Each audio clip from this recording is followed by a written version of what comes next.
Buongiorno. Alors aujourd'hui on va repartir dans le royaume des mafieux et des mains qui bougent. Alors je sais, ça fait beaucoup de recettes italiennes à la fois, mais qu'est-ce que vous voulez? Vous les Italiens sont les experts dans la cuisine généreuse où on se retrouve en famille pour la déguster. Et moi, c'est ça que j'aime dans la cuisine, le partage. Le partage d'un bon repas et la transmission du savoir des mamas aux enfants. Du coup aujourd'hui je vais encore vous apprendre à refaire un grand classique de la cuisine italienne qu'on connaît tous, qui nous a tous fait rêver, les pâtes à la carbonara. Un vrai incontournable de la cuisine italienne. Un des plats préférés des adolescents et des adultes quand on évoque la cuisine italienne. Et peu de gens le font ou le dégustent de la bonne manière. Alors oui, qu'est-ce qu'il raconte ce connard? En soi c'est vrai. Majoritairement les gens pensent que la carbonara ça se fait avec de la crème fraîche, des champignons, des herbes de Provence des fois. Mais en vrai il n'y a rien de tout ça. La carbonara c'est très simple. Ce sont des œufs, du parmesan, de la charcuterie, traditionnellement du guanciale, des pâtes longues type linguini ou spaghetti et du poivre, c'est tout. Alors je peux comprendre l'étonnement. Un monde qui s'effondre. Vous êtes sûrement en train de vous dire, mais comment avec si peu d'ingrédients, on peut faire une des recettes les plus connues au monde? Vous inquiétez pas, je serai là pour ça. Mais bon, comme d'habitude...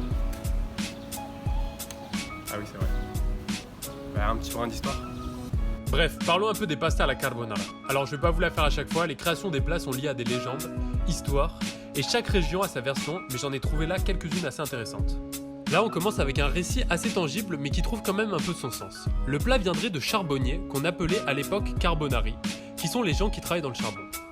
Ces derniers travaillaient dans les montagnes des Apennines, et passant la plupart de leur temps dans la forêt, ils avaient besoin d'un truc facile à cuisiner mais aussi à la fois bien fat.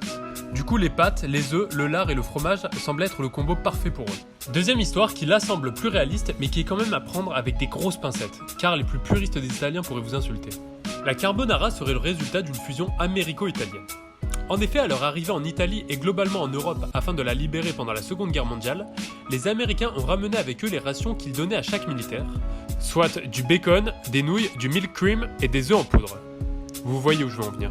Du coup, ces ingrédients mélangés à la culture italienne ont donné naissance à la carbonara.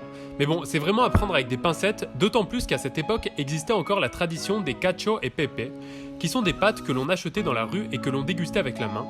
Elles étaient agrémentées de fromage et poivre. Vous l'aurez compris, sur l'origine de ce plat, il y a beaucoup de contestations. Comme sa recette d'ailleurs. Moi personnellement, je ne prétends pas avoir la recette ancestrale, j'ai une recette qui je pense respecte la tradition. Bon, maintenant passons à la partie ingrédients et ustensiles. Alors pour des pâtes à la carbonara pour 2 personnes, il vous faudra 250 g de pâtes type spaghetti ou linguini, 80 g de parmesan ou moitié pecorino, moitié parmesan, 150 g de charcuterie type guanciale. Alors les lardons ou le bacon feront l'affaire, et petit disclaimer pour les puristes qui vont m'insulter, j'ai pas trouvé de guanciale en Thaïlande. Alors aussi pour les végétariens ou ceux qui mangent pas de porc, j'ai testé avec des champignons et c'est vraiment pas mal du tout. Et enfin il vous faudra 3 œufs, du sel et du poivre. Ensuite en ustensile on va avoir besoin d'une planche à couper, un couteau, une grande casserole, un cul de poule et une poêle. Enfin un fouet et une fourchette si vous n'avez pas de fouet. Du coup, le temps de préparation de la recette sera de moins de 20 minutes et le prix par personne sera d'à peu près 3 €, ce qui en fait une très bonne recette et surtout très rentable. Alors, première étape, on va mettre de l'eau dans la casserole pour nos pâtes et saler l'eau. Puis on va la mettre à chauffer et couvrir pour porter à ébullition plus rapidement. Ensuite, prenez votre charcuterie ou les champignons et coupez-les en morceaux assez fins. Si vous avez des lardons, pas besoin. Faites chauffer une poêle à feu moyen, attendez quelques instants que votre poêle soit bien chaude et balancez-y l'ingrédient.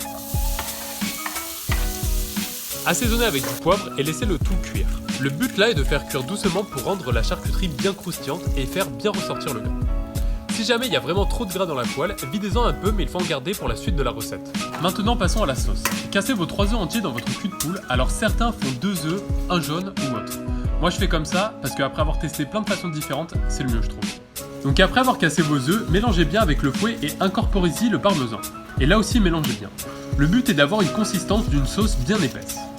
Pensez aussi à checker votre charcuterie qui cuit. Si elle est bien cuite, éteignez le feu pour le moment et réservez-en une partie dans un bol pour le dressage final.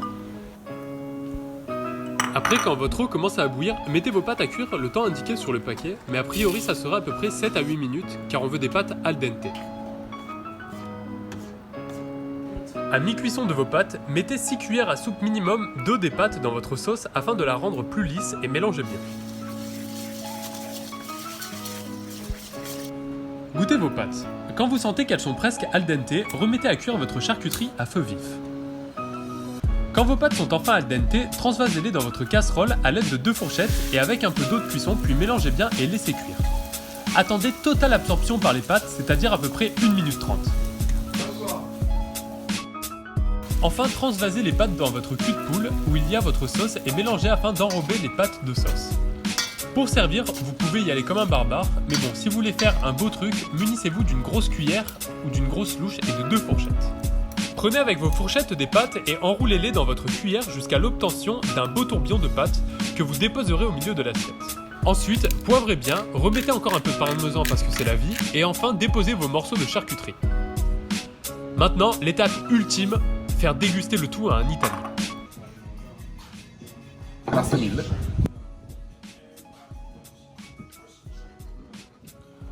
Devo dire che l'occhio vuole la sua parte e sembra veramente una vera carbonara italiana.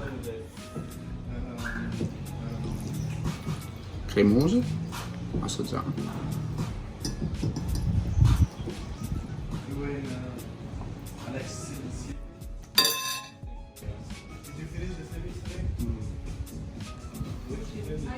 Mi ricorda quella della nonna, incredibile.